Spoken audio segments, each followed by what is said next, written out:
YouTube Live. Ask Me Anything is the title we came up with. No subject. Any questions that you may have, let's just get started and start answering. Okay, well, good morning, everybody. The first question that we have for today is, what is your prayer for the world? It's a very interesting way to phrase the question. Excuse me. The obvious and natural thing would be to pray for conditions in this world to change, because it's heartbreaking to see how much suffering we're imposing on one another at this point and how completely unnecessary it is. We have all the money, we have all the technology to make this world a heaven on earth, but we don't do it. And we don't do it because the human heart is not committed to that. It's committed to many other things. So then you have to also ask the question, what is the purpose of life on this planet? We have the inclination to think that the purpose of life on this planet is for it to be easy and pleasurable for all of us. If that's our thought, then the world is a total failure, or it's absolutely purposeless. So that question has driven me from a young age until now to ask a different question, which is, why are we here and what are we supposed to be learning? This leads to reincarnation. This leads to karma. I know the question is, what is my prayer? My prayer is that we expand our understanding of the nature of reality, the nature of life, the presence of God, that we open our hearts to a higher dimension. I mean everyone, that we progress as we are able from delusion to enlightenment. And that's God's prayer for us. That's the whole point of human existence. There's no point in imagining that we can compel this world to be something that God did not intend it to be. God intended it to be a learning. And so my prayer is that we learn. So. Okay, why do I keep attracting the same kind of difficult people in my life? Because there's something about those difficult people that you haven't figured out yet. I mean, I read something very interesting that Swami Kriyananda said. Swami Kriyananda, of course, is my teacher. I had more than 40 years with him. He's been gone from this planet for more than a decade now. But the question had been asked, how can you tell when you've finished a karma? He said, when you're no longer afraid of it. That's what I've been working with for a long time. Recently, I'm writing another book about Swami Kriyananda, and I'm going through lots and lots of old notes. And one of the notes started with that question of when you're no longer afraid of it. But he had another piece, which is when you no longer have a reaction against certain conditions in the world. Now, what I'm going to say is going to be extremely challenging, because it is challenging. There's just no answer. Enlightenment is challenging. It doesn't come to you easily. Think about it like this. There are certain people in the world who may have certain faults, but when you encounter those faults, you observe that they are faults. It's not that you're naive. You know that this is a fault. It may be even a terrible fault, but you don't have an inner reaction to it. It's just, well, that's just the way they are. Certainly, I can speak in my own life. Well, that's just the way they are. And I can still be their friend, even though they have these qualities. There are other people where they'll have certain qualities that may not be worse faults, but I have an intense reaction to them, and I can't deal with them. And I'm constantly trying to expunge that fault from the world. I want it to go away. This is always a sign that there is something unresolved in me about that particular kind of energy. And it's not that one kind of energy it's not that that energy is not bad. I mean, the real evil exists in the world. Swamiji went so far as to say, even something like cruelty. He said, it's not that we condone it. It's not that we don't know that it's evil, but there's a different kind of reaction that is not just observing, seeing what it is, and even dedicating yourself to improving the world. But when it creates anxiety within us, that's a sign that we have something that is yet unresolved within us. So if you find yourself constantly attracting difficult people, especially if there's a pattern to those difficult people, you have to ask yourself, what is it in me? What am I afraid of? What am I holding on to? What am I refusing to acknowledge? All of these things are true. And I mean, I know there can be, now I'm going to get 100 people telling me all the reasons why this isn't true. I'm not making this up. This is long-standing ancient truth. This is the message of every saint and every master that's ever come, and it requires courage. It requires a very creative understanding of reality. It requires an understanding of the nature of the divine and the power that the divine has in directing this life. It requires an understanding of who am I, not just the obvious self-definitions, but in an expanded sense. Why am I here? What is success in life? What am I meant to be doing? So that's what I have to share on that. Oh, pause. Wait, one last thought. So you can change it.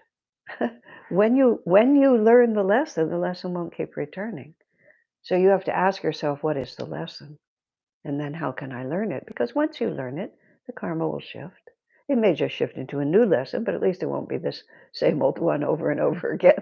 Okay, go on. Okay, so we have a lot more questions that just came through.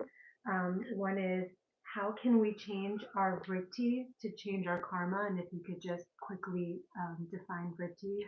Okay, we're talking now about the chakras. Chakras is a commonly known word, less understood.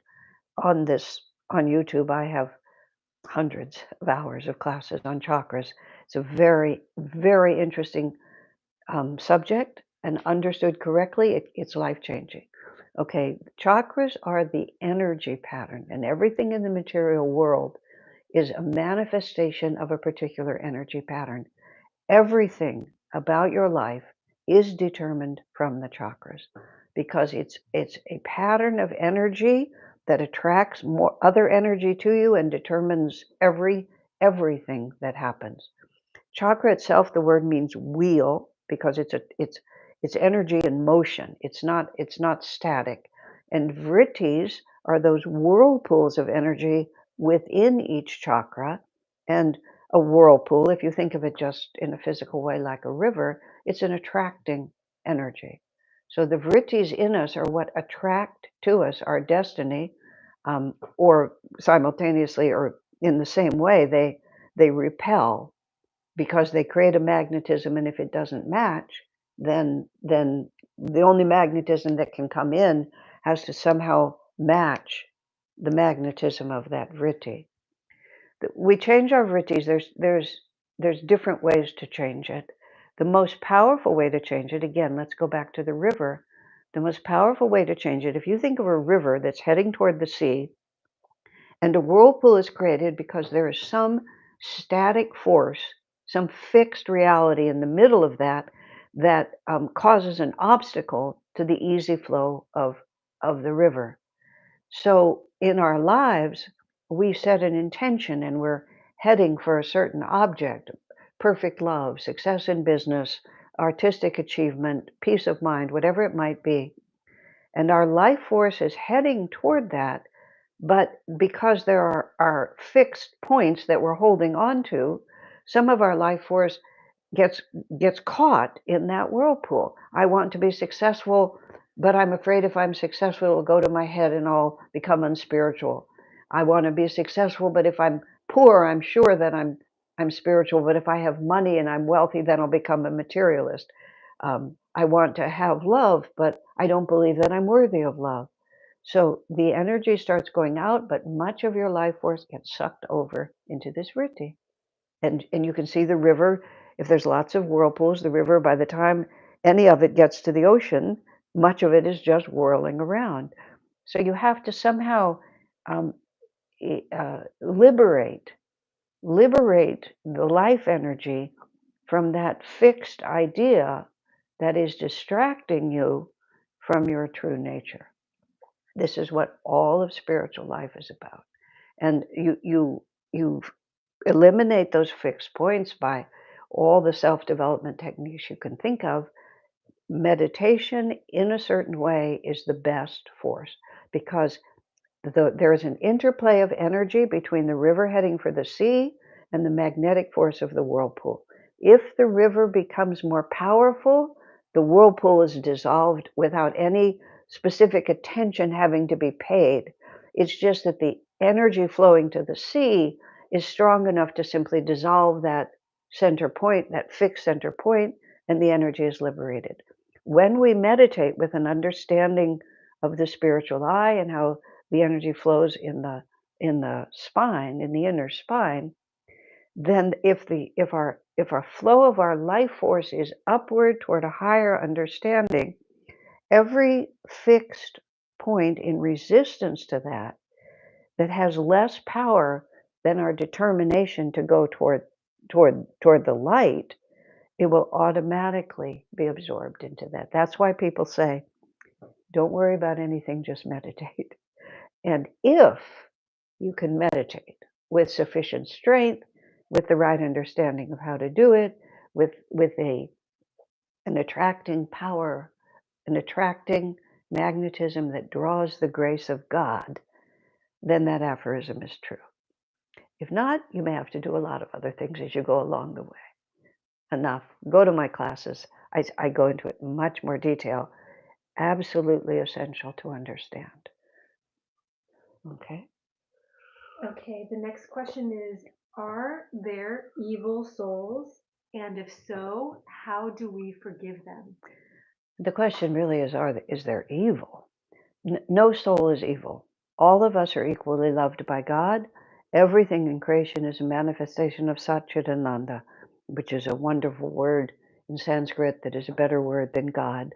Satchitananda means ever conscious, ever existing, ever new bliss, everlasting, ever aware, ever new bliss. So every soul is equally loved by God. Every soul has exactly the same potential for goodness.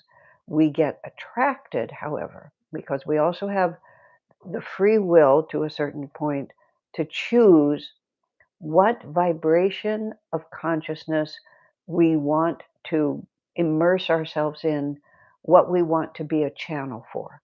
So, can individual souls become enamored of the power of evil flowing through them? Absolutely. I mean, you see, these sound like really big things, and we think of really big manifestations of evil in this world by individuals, and it really exists. But to understand that giant principle, just think about it in your small self. Just think about how at times we simply do the wrong thing, and we often do the wrong thing because it feels good. It feels better to be angry. It feels better to just indulge in some kind of something that we know is not good for us, but we want to. We get more pleasure from doing it than we feel from restraining ourselves. And that's the template that goes from top to bottom in the whole story. We have the idea in our mind that it will make me happier if I do this, and I will suffer if I have to restrain myself. And the divine plan, and I didn't make it up, but this is the one that's out there, this is that we get to experience everything that we think will make us happy, and we get to find out just how happy it will make us. So if people have attuned themselves to evil and act in evil ways, they have not become evil. They have simply attuned themselves to evil and for the present moment are committed to being a channel for that. If you think about it this way, the worst criminal in the world, if he has a revelation of another way of living, the next day can become the greatest saint because it's not inherent, it's what we choose to be a channel for. So this whole idea of forgiving, what are we forgiving? Who are we forgiving? Why are we forgiving? The principle that's trying to be expressed by that word is valid, which is saying we have to come to peace with the way things are. But what we're coming to peace with is God's creation, which is individual souls, and those souls may come in contact with us, and those souls may exercise their evil intentions on us. But we have to stand back and ask, what am I supposed to be learning from this experience? How can I learn it as quickly as possible? What is it in me that drew this experience? And don't feel that you're being punished. Big challenges are often a reward because it's time for big opportunities. So when you're asking the question, which is you're articulating it correctly, how can you forgive? Which is how can I come to peace with this reality and not allow someone else's wrong, evil actions to destroy the joy of my life?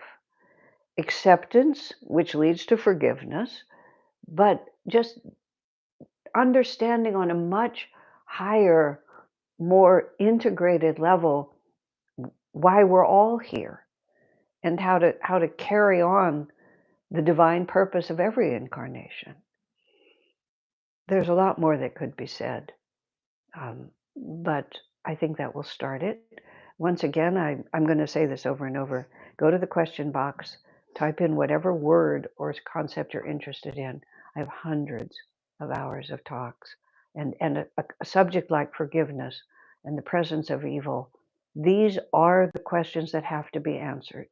Because once we begin to answer these in the right way, before I came to the spiritual path, before I met Swami Kriyananda, which was more than 50 years ago, this is how I describe my life in retrospect. A lot happened. I was very dynamic. It wasn't like I had no life, but I felt, as I put it, like the puck in the ice hockey game of life, which is I was just always being sent in this direction and sent in that direction, and sometimes cheered and sometimes booed. I couldn't figure out what the rules of the game were, how to play it, what was forward, what was backward. It was just so confusing to me. And then I met Swami Kriyananda and I saw personified what it was to have power and actual freedom, to be able to choose your consciousness. When I saw him, I thought, he has what I want. And the word pole star is what happens. Swami Kriyananda himself, for me, and the teachings I learned from him, the teachings of Paramahansa Yogananda, it's a fixed reference point, not in a narrow-minded sectarian way, but it's a fixed reference point because once you understand karma, reincarnation, the chakras, the vibrations, magnetism, all of these different things, then everything really, well, the word is begins to make sense. And trust me, that changes the whole. Okay. Okay, the next question is, do we meet our loved ones in the afterlife? Oh, yes. The wonderful thing about loved ones is that they're always with us. We have so many more loved ones than we know. In one particular incarnation, you can only hang out with a few loved ones, and you kind of get an idea maybe from family or that there's other loved ones who aren't with you anymore or loved ones who have gone away. But love is the unifying power of the universe. This is a definition of God. This is everything that we're searching. Everyone has this deep desire, to have this interconnectedness. And when the power is really there, when there's an affinity that is not superficial, but is really a meeting of the spirit, it's always with you. We're aware of just little bits of it here. We go to the astral world, we get to see even more of it, but we have no idea. We really have no idea how surrounded we are at all times with many dimensions of loved ones. Angelic beings, teachers, guardian angels. It's it's a glorious universe, far, far, far different than the tiny little ideas we have about it. So yes, in the astral world, you're reunited with everyone. I just One of my favorite death and return stories. This man described. He said he said he described himself as just an ordinary person, not particularly, angelic in any way. But he said he went in his life review, and he said he found himself standing in the playing field of what seemed like a huge stadium, and the stadium was filled with conscious beings, and they were all giving him a standing ovation because he'd completed another incarnation, and they were all his friends and all his well-wishers. Our We have to greatly expand our sense of the possible to even touch the hem of the garment of what's really going on here. That's really beautiful. Okay, the next question I sort of understand. How does the higher soul develop if it already knows everything and is divine? Sometimes because the question is a little unclear, so I have to clarify what we're really talking about. Um, there are essentially three levels of consciousness that we're working with all the time, just to simplify, but this is a true way of understanding it. There is the subconscious, that which we're not aware of all the time, and this is partly the way psychology uses it, but not quite. Subconscious is everything that we've already done, all the experiences we've already had. This is the energy pattern in the chakras right now. That pattern was developed by our own actions, every thought, every action, every feeling, all that we perceive and think about, everything. It vibrates at a certain level of understanding of the nature of reality. We can only see according to what we match. We've risen to a certain level of awareness. And here's the word awareness is the key. We're only well, think of everything about spiritual and personal growth, whether is awareness. It's not that we create anything, it's always there. We just are not able to perceive it because our vibration is at a certain fixed level. Subconscious is everything we are right now. And it's always dictating our destiny because that's the magnetism we're putting out. And everything that happens to us is a result of that pattern in the chakras. And we're not aware of it, but we're totally ruled by it. The conscious level is what we see around us, where we sort of have a shared reality. Our subconscious reality is entirely subjective. It's just mine. But our conscious reality is more shared. But even as we look at the conscious world, there's so much more going on behind it that we're not able to see, and that's our superconscious level. So the superconscious is not different than the rest of it. It's only more expanded, and because we're in physical beings, because we're limited by the perceptions of the brain, because the vibrations of the chakras determine what vibrations we can perceive. All those vibrations are entirely present, but we just are not able to see them until we gradually expand our own awareness. And that's what we're doing all the time. Every life experience is an opportunity, we don't always take it, to expand our awareness. But sometimes people respond to the challenges of life by dulling their awareness, either literally by drinking alcohol or smoking marijuana or doing things that just take us down a little bit, or sleeping too much or overeating or too much sexuality or too much television, whatever it is. All of those things say, there's things in life I don't want to cope with. I'm going to dull my awareness rather than expand it because that's how I think I'm going to feel better. The fact of the matter is, it doesn't work. That's the trouble with all those things, is that they simply don't work. And sooner or later, through our experience, through many incarnations, we gradually figure out that this doesn't work. And then we start seeking to resolve the problem of our life experience by refining our vibration so that we perceive on a higher and higher level, so that we can perceive more and more refined vibrations. So sometimes we talk about the higher self and the lower self, or the soul and the ego and all those different things, but it's a continuum. And it's just a question of how capable we have become of how much of that continuum we're able to perceive. When a highly evolved saint or master sits, if Jesus walked into this living room, what he would see here, what he would see when he looked at me or looked at my friend Dishani, he would see dimensions of consciousness present within her that she herself is not aware of. But he's not creating those. He's right here with us and he's perceiving it. He would be able to perceive the heavenly world as well as the material world. That's how Swami Kriyananda would say. I remember him saying, if you could see yourselves as I see you, you would see that you are nothing but light, beautiful, beautiful light. And that light was present, but we were so busy thinking about other things that we couldn't perceive it. So it's all about expanding our capacity, expanding our awareness, our refinement to be able to perceive what is already present. So I have two questions that are a little bit similar. One is, how do I know, how can we be sure that we're on the right path? I've been led to different countries and I haven't been able to settle. And the other one is, I'm nearing the end of my life, and how do I know that I fulfilled my mission?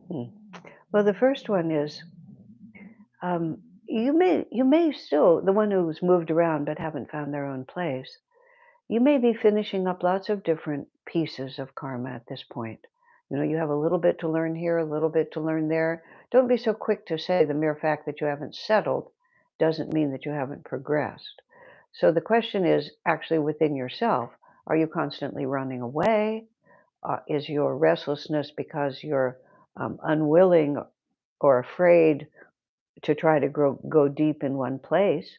Or are you really following the inner call within you that this is a lifetime that needs a lot of different experiences? We also have different astrological periods during our lives. And you may be in a period where accumulating a lot of different experiences is what is required. But the other part of it is simply this: if you can't tell, if you don't have a deep feeling about where you really belong and what you really should be doing, that's because your intuitive alignment with your own deeper nature is not highly developed. So merely moving around in a horizontal way will not necessarily awaken that intuition. Intuition needs to be developed by conscious, disciplined, systematic effort to interiorize your consciousness, to intensify that inner energy, and to raise that energy to a higher chakra, to a higher dimension. When I actually first moved to Ananda, moved to Ananda Ashram, this was in 1971. I had been guided very deeply by Sri Ramakrishna, who is a parallel line of spirituality, but wasn't exactly what Swami Kriyananda presented. Swami Kriyananda, I knew I belonged to him, but that brought me into contact with Paramahansa Yogananda, and I had a conflict between Ramakrishna and Yogananda. I didn't know how to deal with it. But I realized I was following the little bit that I did know, which is that I needed to be where Swami Kriyananda was. And I also knew very simply the reason I couldn't sort any of the rest of it out is because I didn't have sufficient inner development to be able to do it. So I needed to do that which would develop me on the level that would give me the kind of intuition I needed to resolve that issue. Does that make sense? I hope it does. So I just entered in with full commitment on the basis of what I did understand, knowing that what I was doing would develop me And then I would be able to understand on a higher level. And I said to Ramakrishna and Yogananda, I said, your problem, not mine. That's all. And I just essentially forgot about it, or I didn't let it sit in the center of my consciousness.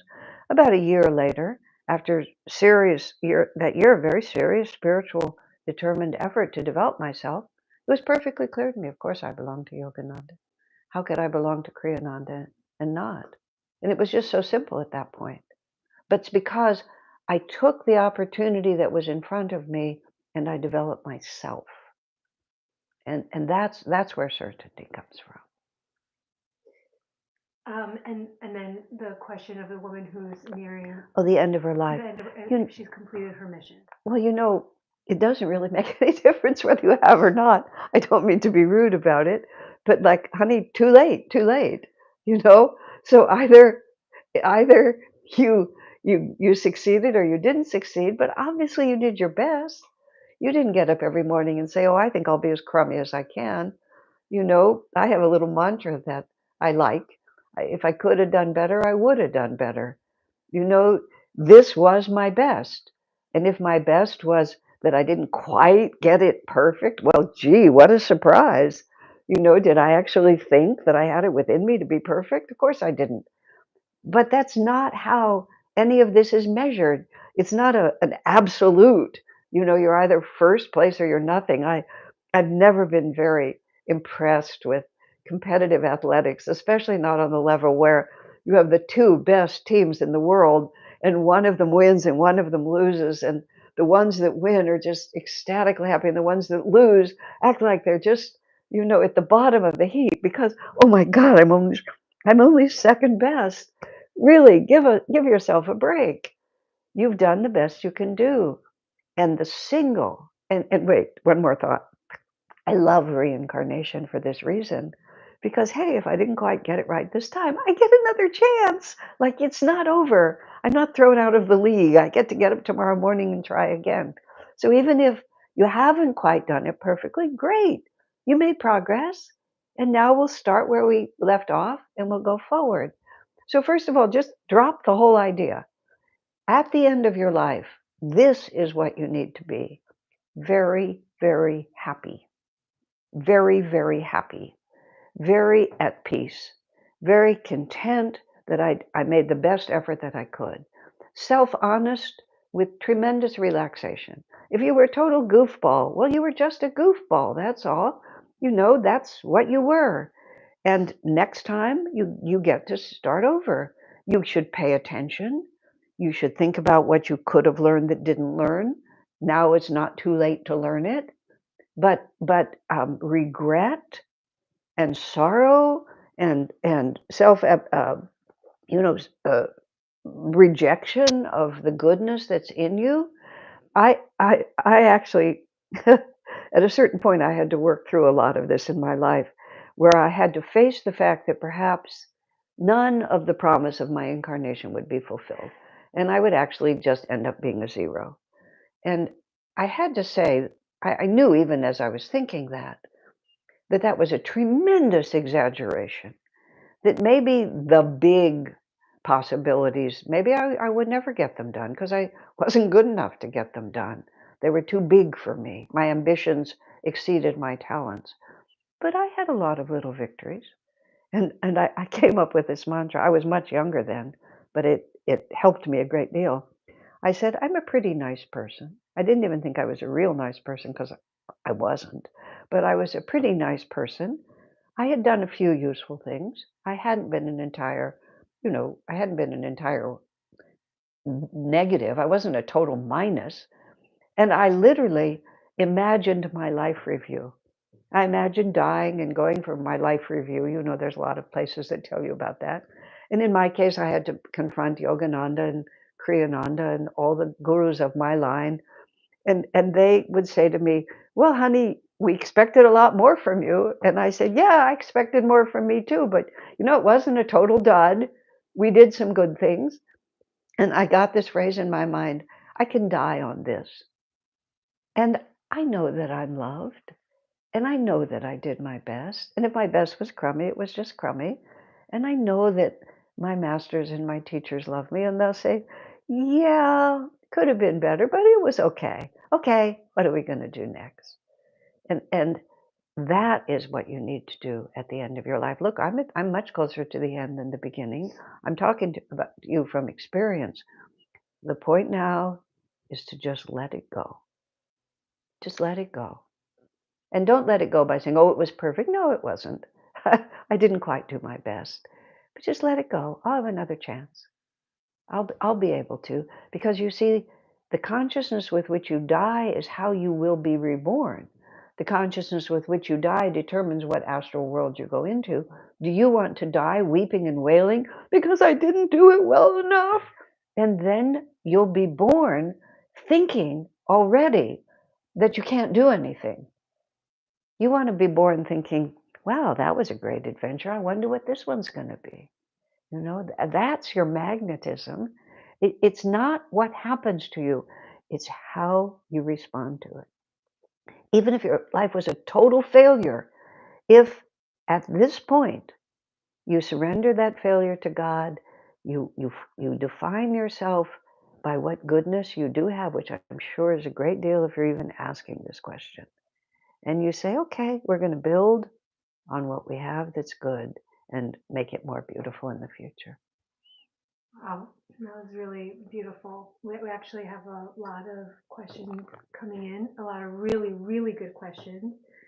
This one's a little tough. Um, how do we keep going when facing health challenges for our child? How not to get locked in fear? She's only 3 and knows so much pain. Here we have. There's nothing more. Our own suffering is as nothing compared to the suffering of those we love, especially our children. So you have to start by understanding this is a big test of countless things. So you have to be gentle with yourself and realizing that there'll be a lot of failures before there's any success. But now I'm going to offer you something that is really tough. And I'm sorry, I have to speak the truth as I understand it. Swami Kriyananda said something very interesting about parents and children. The man and the woman together create the physical vehicle in which for through which a soul can manifest its destiny. But the mother and father do not create the soul, and they do not create the destiny of that soul. Okay, reincarnation is essential. You have to understand that which is that individual that you love, which is now 3 years old, in that tiny body, was as big as you are millions of times before. This is not a child in her or his essential nature. They are a soul on a journey, and that journey is from delusion to enlightenment. And just as you are trying to learn and to grow, it's exactly what your child is doing. And if at the age of 3 they have they have manifested, something as extremely difficult as pain and chronic ill health and suffering, it's because that is exactly what they wanted to have happen for the possible lessons that they could learn. Yes, that's very, very hard, but it's the only way. So first of all, you need to you need to see your child in terms of its own superconsciousness. You need to pray to the superconscious dimension of your own child, and you need to constantly ask, how can I help you fulfill the destiny for which you were born? And you will be astonished if you can calm yourself down enough and feel not the fact that this is a 3-year-old child that you gave birth to the body, but you can feel that this is an aspect of divinity, a divine soul with many incarnations who has come to you so you can help them through a particularly important karma. And of course, it's a match because they have also come to help you through the karma of this, which is to understand life on a higher level, to recognize that sometimes suffering is the only way that a lesson can be learned, and that suffering will take us to freedom. So here's a very interesting way to think about it. If through this very difficult, very painful experience, I am going to learn something, or my child is going to learn something that will deepen their heart, their compassion, their power, their faith in God, their freedom, their ability to be everything that they were destined to be. And the only way to get to that is through this narrow alley of suffering. Would you want them not to go through that suffering to get to that light? Would you yourself want to not go through this? I mean, why are we here? You have to, an experience like this has the power to awaken you on levels that nothing else could touch, because it will dismantle every defense and every resistance you have. So don't give up, but take every challenge being offered to you and try to turn it toward the light. Wow. This is an interesting question. What do you advise when my vibration that I have been working on has become much higher than my partner, who is my twin flame soulmate, but doesn't realize that he needs to do more work? Okay, so the premise here is, what does twin flame mean? How are you certain of that? How should that twin flame express itself? The stories of that partnership, we tend to think that that partnership is a happily ever after. That partnership is often not at all happily ever after. What one of the characteristics of those, I know twin flame means something very specific. I mean, has been presented to mean something very specific. They're soul partnerships of some kind, but often the soul partnership is to help each other learn things, not to just celebrate what we already know. So if you find yourself growing apart from the one that you would rather not grow apart from, you have to look at it for what it is. You can't just impose upon it, well, we're twin flames and therefore whatever is happening is happening. And if you wish to match but don't match, you have to look at it. You have to come down out of the theory of it. You have to come down out of the sort of mystical clouds of we're twin flames. No, these are two people now who have a lack of resonance between them. So it becomes a very objective question, which is how severe is that dissonance? Is it something that you can live with, or does it make it impossible for you to have a life together? So it's very important to understand loving people is really not that hard.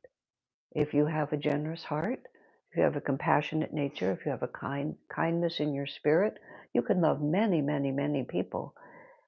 Uniting your lives and making a life together, that is very challenging. And much more than just loving each other, even much more than a deep bond may be required.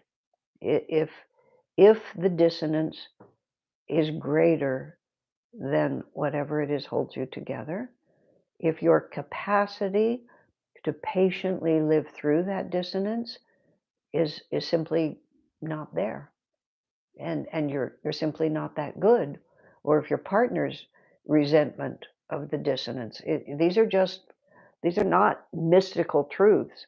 These are just straight realities, twin flame or not. This is what you're dealing with.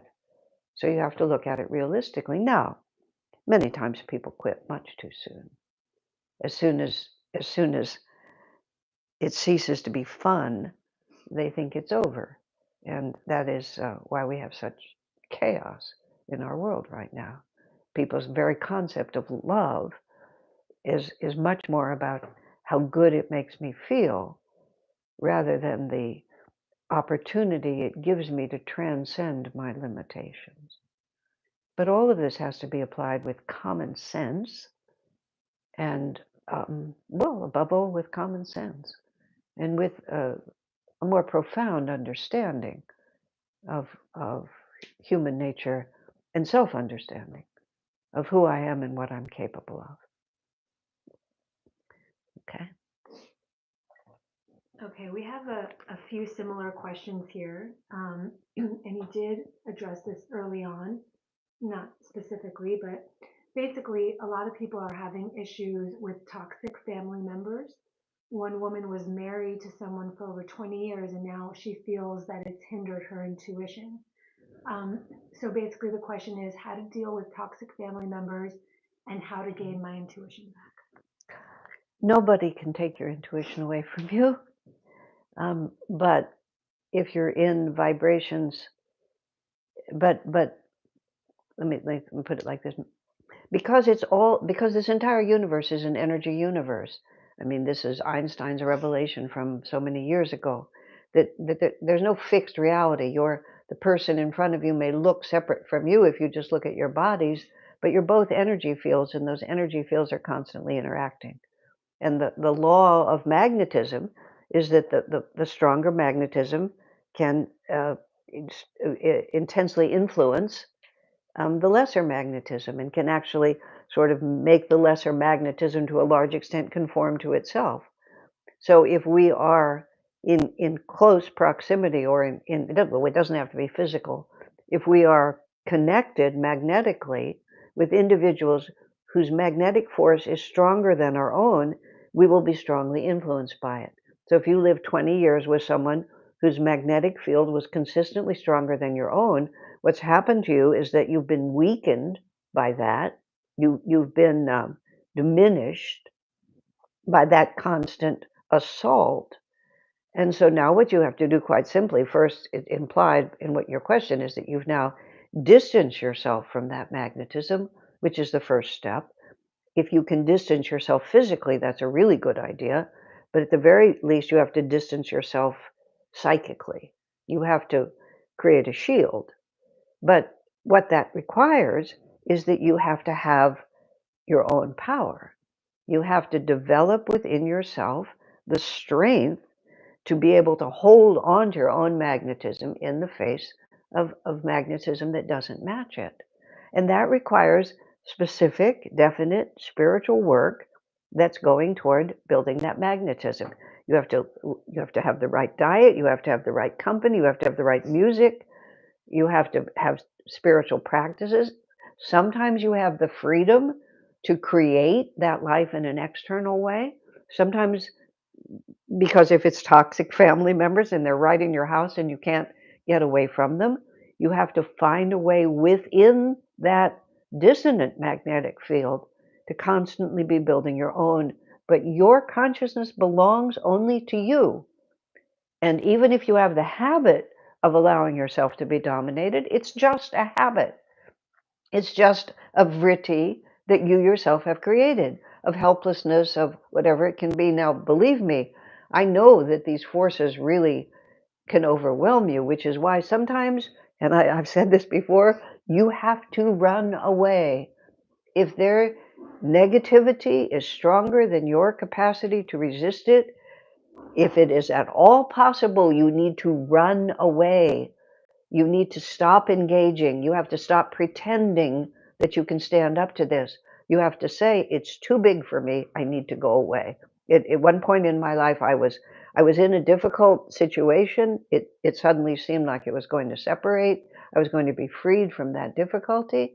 I said, I was talking to Swami Kriyananda about it in a certain way, and he said, well, maybe the karma's over. And I inside was going to go, yippee, yippee, the karma's over. He let me have that for about 5 seconds in silence. And then he said, but I don't think so. And I went, deflated down again. But he said, you've taken it as far as you can take it now. He said, you're not going to get stronger or be victorious by just crashing into it. He said, you have to go away You have to develop yourself. You have to become strong by other experiences, and then this will come back. But if you have developed yourself in other ways, by the time it comes back, it was bigger than you before, but now you're bigger than it. You see? So you have to take it very seriously, but don't give your power to anybody else. It's just they have more magnetism of a certain kind than you have to resist it. So let me develop the power to resist it. And you are never alone. Guardian angels, angelic beings, your guru, the masters, Jesus, Buddha, Krishna, they're all there. And here's here's my favorite prayer. There's the story about Pooh and Piglet, Winnie the Pooh. And Pooh and Piglet went out on an adventure, and the fog came in, and they became lost in the woods, and they did not know where they were, and they did not know how to get back. And Piglet, who did not have much of a spine, was kind of inclined to collapse. Piglet puts his little head down. This is in the little book. He puts his little head down in despair. Then he lifts it up and he says, "Help, help, help." And then he puts his head down like that. Okay, so it turns out they're not very far from home, and their friends hear them, and they're rescued. The point of that whole story is the piglet prayer. And the piglet prayer is a very, very powerful prayer. When you find yourself in a situation that you cannot escape, and you feel yourself being overwhelmed, with all your heart, cry out to the divine, "Help, help, help." And if you constantly turn to a higher to a higher power, even the belief that you can be rescued, and it's a fact that the divine power is always there, but we're so busy trying to solve our problems in other ways. The piglet prayer, that's my final suggestion for toxic relationships. Help, help, help. From ask for help from where that help can really come. Okay, so we have a lot of questions, but we're short on time. So we'll have three more questions. And this one is, it can be hard not to be concerned about yourself. Can we use praying for others as an effective practice to become less self-concerned? Service to others and prayer is a service to others. When you start trying to give to others, the joy of giving becomes your reality instead of what am I getting from this. It's as simple as it can be. And praying for others is a magnificent way to turn your mind away from self concern. Self concern is the issue. It's just like, what about me? What about me? Swami Kriyananda used to make humorous jokes about attitudes, wrong attitudes that we would have a tendency to take seriously. And so when you would joke about it, it was, you would laugh when you weren't captured by it. And then when you were captured by it, you would remember. One of my favorites on that one, and I use this all the time, it goes like this: "Nobody cares about me but me." Every time I'm inclined to sort of fall into that, I say, "Nobody cares about me but me." And it reminds me, "Oh, Asha, don't be like that." And it's a conscious, deliberate practice to just expand our sense of self from the tiny little one that's always worried about itself. And by all means, prayer is a magnificent way to do that. Service, everything that you can do that expands.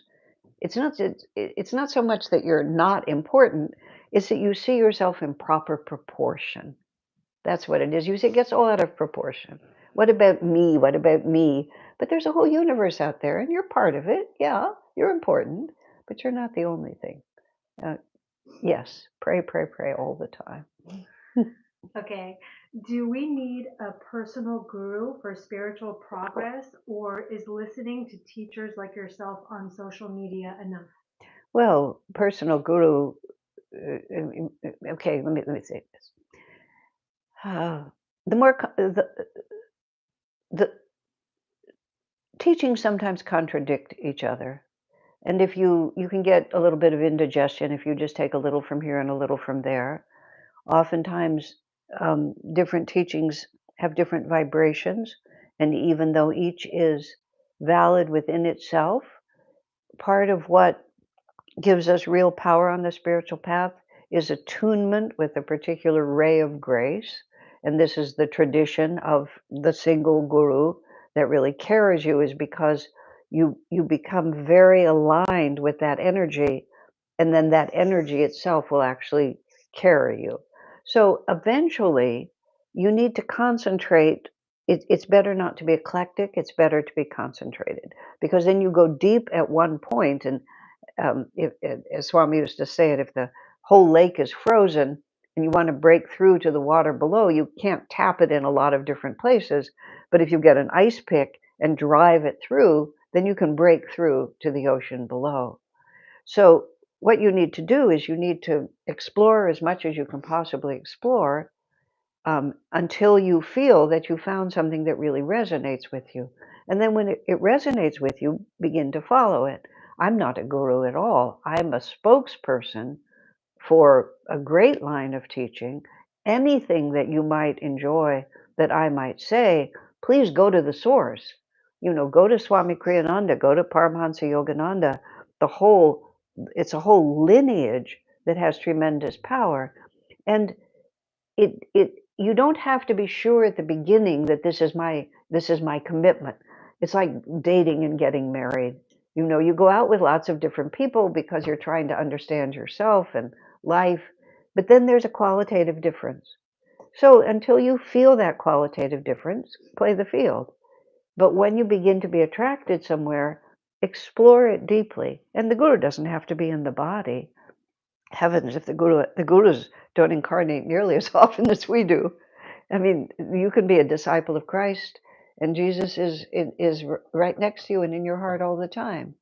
The Master's time, space, life, death are no obstacle, because the relationship is vibrational and interior. So follow your heart, follow your common sense, and see where it leads you.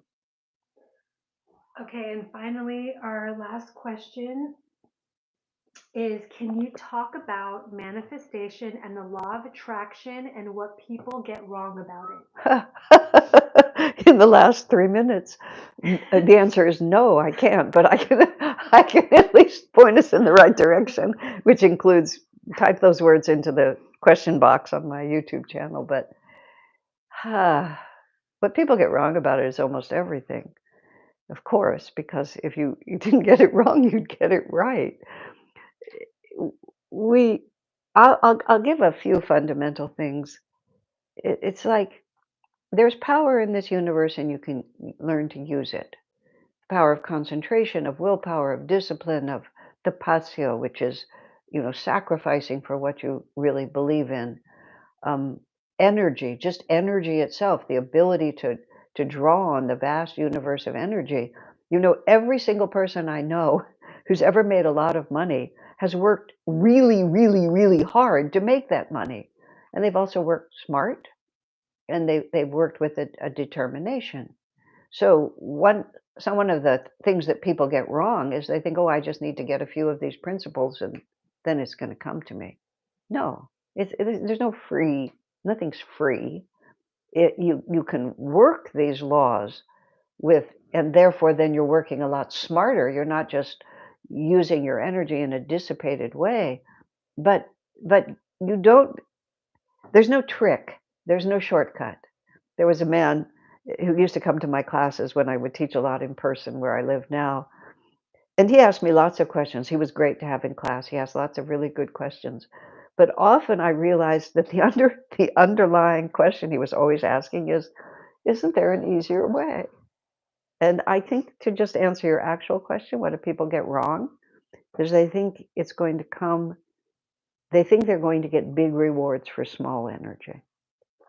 And it's an energy universe. If you want big rewards, you have to put out big energy.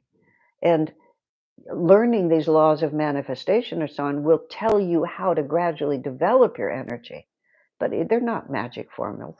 Remember well, I'm old enough to remember the Cinderella songs, and the fairy godmother would have this little song, and then everything would just change like that. Honey, no such luck. You know, in this world, you build the wall by lifting the stones. But when you learn these laws, you'll be lifting the right stones and you'll know how to build the wall, but you're still going to have to move every one of those stones. I wish it were easier, but it isn't. But that's why the rewards are great, is because what we learn within ourselves and learn how to manifest within ourselves really can shift universes. And it's true. And it's worth doing. I highly recommend it. Okay. I think that's it for today. Thank you very much for joining in.